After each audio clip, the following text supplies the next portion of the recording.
extra credit project. Good morning. Today we're going to talk about vectors and solving projectile motion problems. What's projectile motion? Good question. Projectile motion refers to an object flying without air resistance in at least 2 dimensions. Now we go to headquarters at Rhea's house to review the necessary vocabulary. Hey guys, let's review the parts we need to know to understand projectile motion. Since we split projectile motion into 2 separate directions, we have to be able to analyze them individually.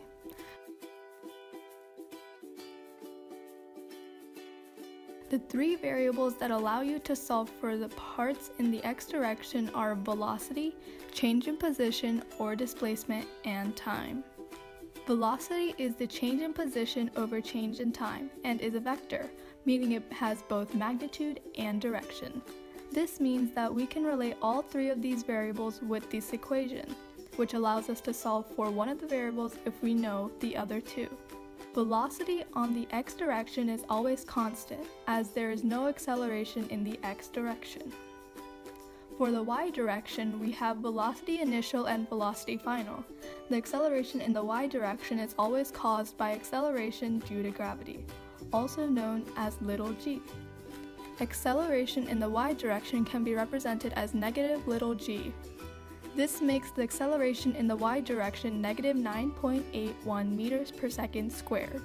Change in position or displacement is also a variable in the y direction. The last variable here is time.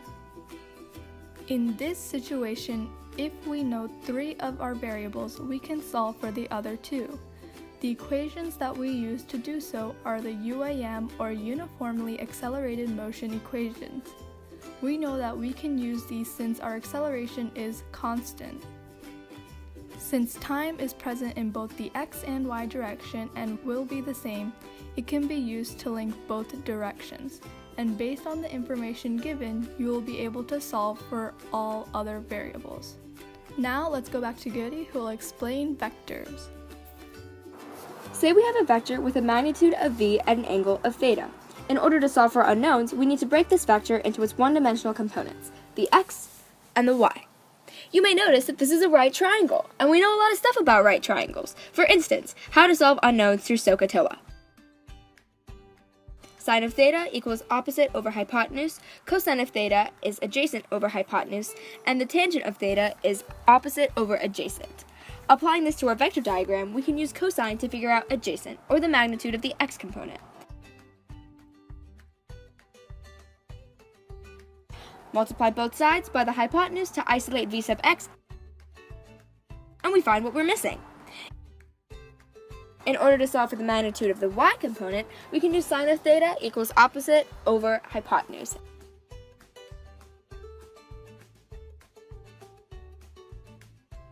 And multiply both sides by v to isolate v sub y and find that as well. Now you know how to break a 2-dimensional vector diagram into 2 one-dimensional ones and solve for unknowns. Let's do an example problem. Kripa and Arushi were playing badminton. Arushi serves the ball 1 meter above the ground. She serves it at an initial velocity of 9 meters per second at an angle of 40 degrees above the horizontal.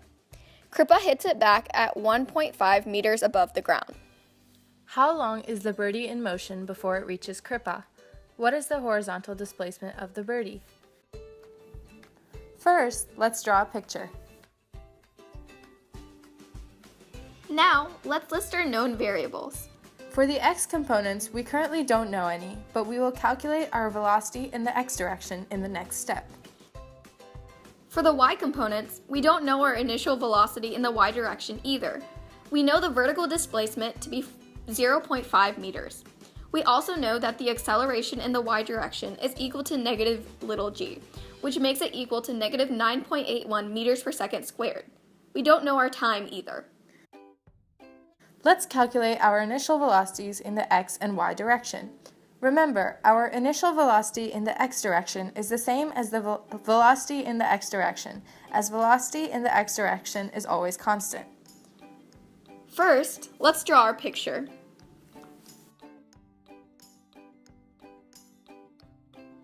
In order to calculate the velocities in both directions, we have to use trigonometry. we will be using sine to help us for the y direction. Sine of theta is equal to the opposite side over the hypotenuse.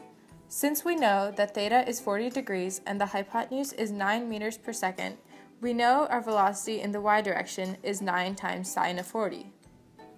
Be sure that your calculator is in degree mode. We will be using cosine to help us for the x direction. Cosine of theta is equal to the adjacent side over the hypotenuse. Since we know that theta is 40 degrees and the hypotenuse is 9 meters per second, we know our velocity in the x direction is 9 times the cosine of 40 degrees. Let's go back and add this to our list of knowns. After plugging these values in, you know that your velocity in the y direction is approximately 5.79 meters per second, and your velocity in the x direction is 6.89 meters per second. Now, let's plug in information from the y direction into one of our UAM equations. We know that we can do this since our acceleration is constant. We will use the equation change in y is equal to our velocity initial times time plus 1/2 times our acceleration times the time squared. Let's plug in all our known values and rewrite the equation.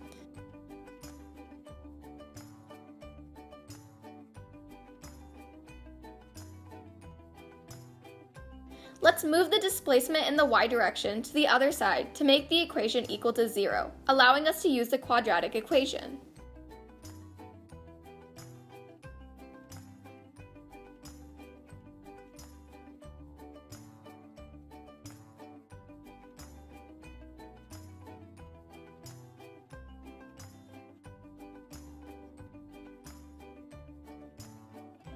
We now know that the change in time is 1.087 seconds. We can now use this information in order to solve for the horizontal displacement by using change in x is equal to our velocity times time. This gives us a horizontal displacement of 7.49 meters. We have now solved both parts of the question. Thank you so much for watching, and we hope you learned a lot.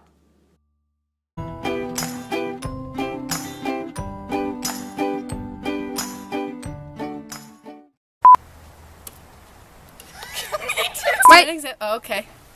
All right, I'll just do it now. Say we have a velocity of v at an angle of theta. We only know about